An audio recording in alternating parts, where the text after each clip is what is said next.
And are we on? Yes, I think we are. I'm live from Jerusalem. It's the Nazarite, bringing you Hebrew lore from days of yore. Yes. So, Parashat HaShavua, the weekly Torah portion of Shmini, coming now towards the end of Leviticus, towards well, not the end, still at the beginning of Leviticus, and have everything to do with the sacrifices. And over here with the dedication of the tabernacle on that eighth day, when the fire took the sacrifice but also consumed Nadav and Avihu, the sons of Aaron. And afterwards there's the commandment of the wine and the priests and things having to do there also that touch a little bit on the Nazarite vow because of the grapes and what it means to be not be intoxicated when you're in service, right? Not with grapes. At any rate, what I want to talk about is the laws of kashrut, or rather, what follows immediately. So Leviticus 11, 11:45, right? Pasuk 45, Pasuk Memhei, where after specifying the different otot or simanim, the different ways to discern what is a kosher animal and a non-kosher animal and everything, right? Things that fly, things that swim, things that walk, things that crawl, things that hop, as the case may be. And we have many, many halachas and many, many books were written on the laws of kashrut. The laws of kashrut pretty much begin with things like this mentioned in the Torah, of from specifying certain signs to look out for in certain animals to actually naming animals. And then the Lord says this: "For I am the Lord that brought you up out of the land of Egypt to be your God. Ye shall therefore be holy, for I am holy." Right? And this is what you're allowed to eat, and this is what you're not allowed to eat. Separate yourselves, because I am separate.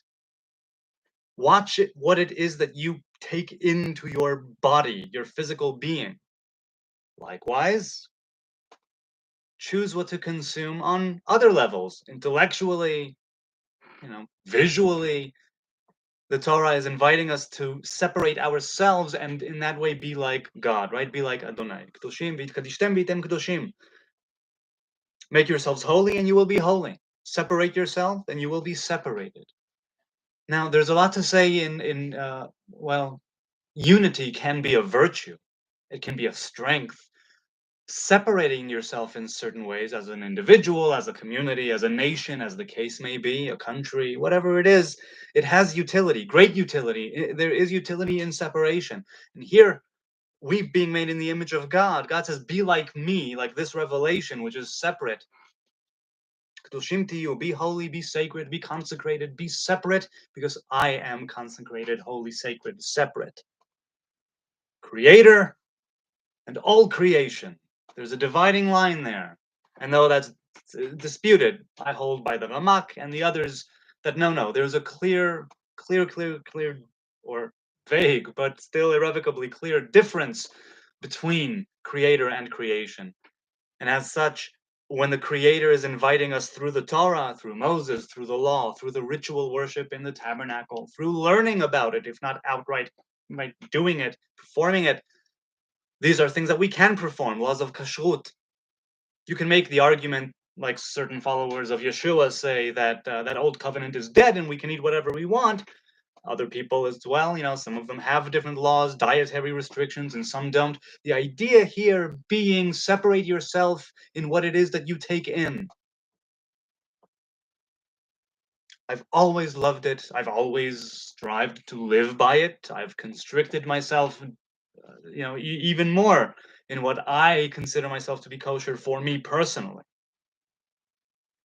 And it comes back to these verses here, which say that just because they are animals, and just because you consume the animals, and it wasn't that way in Eden, and people who follow the channel know my thoughts on that, but now that you can eat animal flesh and partake of it, and elevate it, there are still certain restrictions.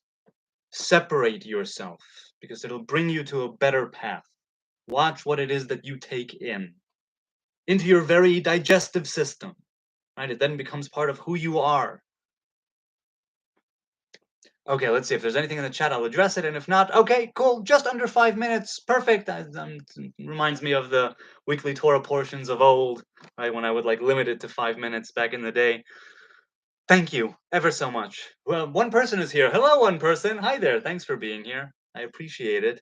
I do. Your time, your kind attention. I don't take it for, for granted that you took time out of your day to see me live. Those who are watching later, likewise. I deeply appreciate it. I wish us all a wonderful Sabbath. This Hebrew month is about to end. Hey, Oregon Freebird is here. Shalom, Karen. Shabbat shalom to you. Now, a Karen may have other meanings, but in Hebrew, Keren means ray, like a ray of light. Keren O, ray of light. Oops, Shabbat. Oh, well, I read it as Shalom. I didn't say it was Shalom. But Shabbat Shalom to you too. Shabbat Shalom to you too. May it be a real bite, a real taste of the world to come. A Shabbat of rest, of relaxation, of prayer, of Torah, of love, of satisfaction in our labor, in abstaining from that labor. A Shabbat where we will be able to appreciate the finer things in life and contemplate them and facilitate that divine revelation. Me'ein olam haba, a taste of the world to come. Shabbat shalom. Ay, Shabbos, Shabbos.